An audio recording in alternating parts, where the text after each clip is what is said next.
প্রিয় দর্শক নমস্কার।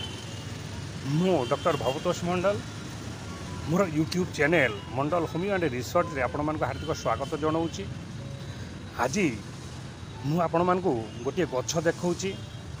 ଦେଖନ୍ତୁ, ଏଇ ଗଛଟିର ପତ୍ର ଠିକ୍ କୁନ୍ଦୁରି ପତ୍ର ପରି, ଫୁଲଟି ମଧ୍ୟ କୁନ୍ଦୁରି ଫୁଲ ପରି ଏବଂ ଫଳ ଅବିକଳ କୁନ୍ଦୁରି ପରି।